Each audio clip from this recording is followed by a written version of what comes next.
अस्सलाम वालेकुम नाज़रीन, welcome to the channel we care your health में, क्योंकि हिकमत तो खिदमत है। जी जनाब, आज हम आपके दिल की राहत की बात करेंगे, अंदरूनी ठंडक की बात करेंगे। और जनाब, एक ऐसा शरबत बताने लगा हूँ, शरबत नीलोफर। नाम सुन के अच्छा लग रहा है ना? तो जनाब, ऐसा शरबत है जो दिल को भी राहत देगा, अंदरूनी हरारत को जो है वो भी ख़त्म करेगा, ठंडक बढ़ा देगा।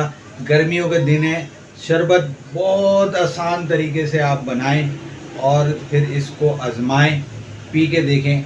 आपको खुद ही आपकी प्यास भी बुझा देगा, ये आपके जिस्म में ठंडक भी बढ़ा देगा और आपको प्यास की शिद्दत भी महसूस नहीं होगी।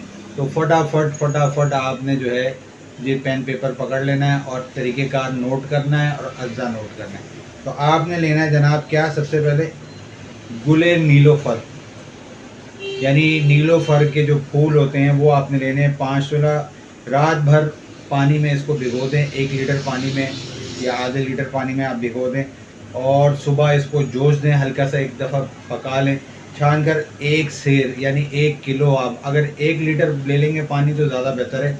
1 किलो जो है आप इसके अंदर चीनी डालेंगे, शक्कर डालेंगे और जनाब इसको आप पकाएंगे, इतना पकाएंगे कि कवाम यानी कि गाढ़ा हो जाएगा। और जब गाढ़ा हो जाएगा तो आपका शरबत तैयार हो जाएगा। और फिर आपने क्या करना है, एक गिलास लेना है, उसके अंदर 2 बर्फ़ के टुकड़े डालने हैं और 2 चम्मच शरबत के डालने हैं और ठंडा पानी जो है, या तो ठंडा पानी ले लें। और फिर इसको पीने के बाद आपकी जिस्म में जो ठंडक का अंसर महसूस होगा, दिन भर आप सुकून से, जिगर भी ठंडा, मैदा भी ठंडा, मसाने की गर्मी जो है उसका भी हल।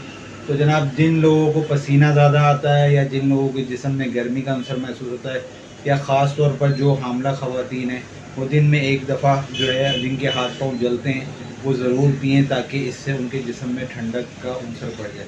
डेली रूटीन में मत पिएगा, एक दिन छोड़ के एक दिन इस्तेमाल करें और फिर कमालात देखें कि आप कैसे जिस्म सुकून में रहता है और आपका सारा दिन भी अच्छा रहता है और मूड भी अच्छा रहता है। तो जनाब, ये थी आज की वीडियो।